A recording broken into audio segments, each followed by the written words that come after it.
Azokulonda ano maya Bujas 14 akalulu mazenzo kalonda naye kyempulira mutima gwange tingenda kuwangula newankubadde nga amagye ne poliisi byasazeeko ewange ekiro ne batwala ab'agents bange era bali makomera bonna balinga 7 ne batwala appointment letters zonna babbye ebintu amasimu engoye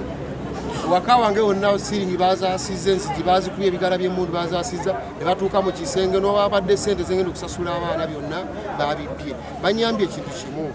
nti we naleka endagamuntu ne ka voters card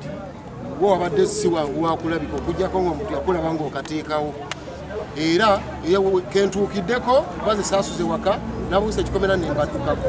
kati olubirabye nengamba ngenze kulonda manyi abantu baffe bagenda kwekolamu omulimo bakuuma akalulu ka National Unity Platform akambuleera kino kikola kya butiitiizi nnyo eri gavumenti ya Uganda Mwami Museveni ne gavumenti yo kya butiitiizi nnyo watubbye waggulu Kyagulanyi n'omuggo Kimanyi bulungi yawangudde kati ate neeno wansi oyagala otubbe lwaki weeyagaliza byonna byonna lwaki oyagala emmere eri ku kitundu yonna gwoba ogirya olowooza myaka emeka gy'ogenda okugiriira Mwami Museveni kakkana abantu abamu baleke ebimu bibbe ebirala tobibba bireke gwe twajja kubba buli kimu bw'obubaka bwempa Mwami Museveni ne gavumenti ye mulekeraawo okubeera nga mweyagaliza buli kimu kati nsonga ki yaleese boononye ennyumba yange terina musango oba okwesimbawo musango okwesimbawo mu Uganda bakuwere nti guvuddewo tuleme kubonaabonanga na kwesimbawo tuspendinga sente nyingi nnyo mu bululu so nga ate mwe mumanyi ekyokukola Electoral Commission tevuddeeyo okutuyamba Onchenga Town Council mulimu Electoral Commission yaleso yatejja kuvaayo ebeeko kyetugamba mulimu giso tavuddeeyo nakubidde DPC yakulembedde amagye n'agaleeta oleeta waluka g'amagye kumpi nga 10 nze siina yadde akamba ewaka yadde akasaale lwaki ondeetera emmundu ezo zonna nolwekyo kikola kya butiitiizi naye kiraga nti tuli bawanguzi manyi bulungi nti akalulu kange ebyo byonna bye bakoze bagenderedde kakwatamu babeere nga wa NRM asobola okubaako bwawezaawezaako obusemberera ku bwange so si okumpangula kuba tebasobola kumpangula okujjako basobola kubbako nga bw'ogamba nti omuntu azinze amaka nabbamu enkoko n'alekamu ente ababbye enkoko ente nesigalawo era ng'ekinene kyekisigadde ebigambo byange obufunzi aka presidential lwekaggwa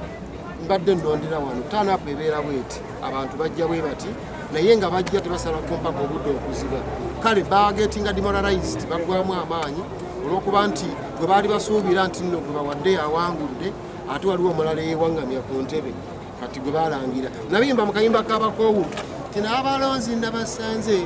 nabo ne bandiiramu nti nno bakoowu okkiiranga ne balonda oli gwe baagala ku nkya ne balangiriramu ate gwe bataawa n'olwekyo baalonda Kyagulanyi gwe baagala ne balangiriramu ti bwabulwa gwe bataawa. Let me take this opportunity to thank all people who have come to vote for me, and I'm sure I'm going to be the winner.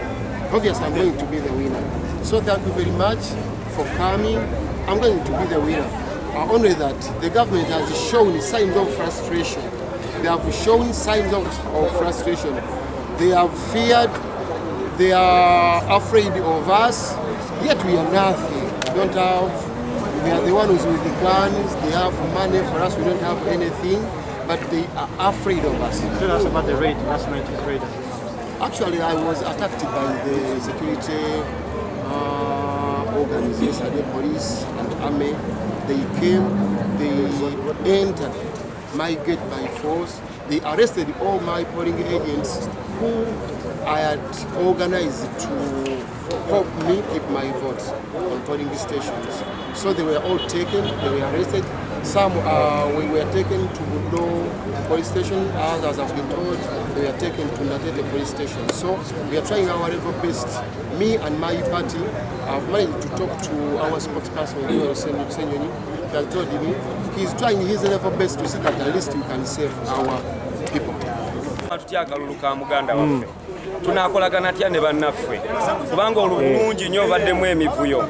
twewaze tutya emivuyo n'okutubba akalulu kubanga obubbi bususse bungi obw'akalulu saawa zaali zigenda mu nnya ekimotoka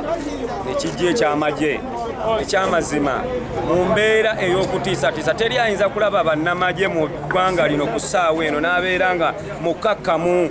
kubanga tulabye ebivuyo gyonna tulabye okufa kw'abantu tulabye omusaayi mungi tosobola kulaba ku munnamagye yenna ate obudde obw'ekiro n'obeera mukakkamu obulamu bwaffe bwabadde ku bunkenke abalala sengenge ne zibasala nga bagezaako buli omu okunoonya wataasisaaki obulamu ekyamazima bakutte bannyinaffe baganda baffe mu mbeera ey'obulumi naye ng'omuntu azze kulaba nga yeeteekateeka okufuna obuwanguzi obw'emirembe kubanga luno si lutalo ekigambo ky'okulonda buli muntu asalawo okulonda gwakola ki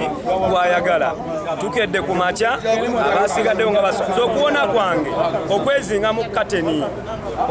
mu kateni oli n'akuyitako kwe kwabadde okuwona kwange okuwona kw'abalala beekwese wansi wa mizindaalo tegeera abantu abasigadde mu nnyumba omukaaga abantu omu 2 3 4 5 omukaaga pozi n'abawala abato 2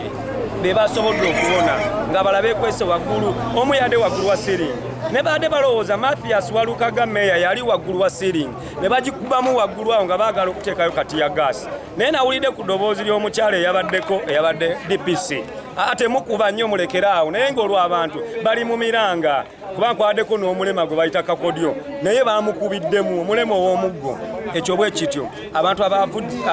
bannakibiina abavudde bwayise okujja okuyambako ku munnaabwe munnakibiina munnaabwe kubanga bwayise Walukaga yeringe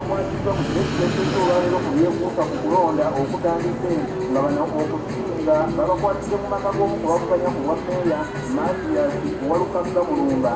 era nga ono agamba bano babadde beezezza babadde bagenda okukuuma akalulu babadde bayita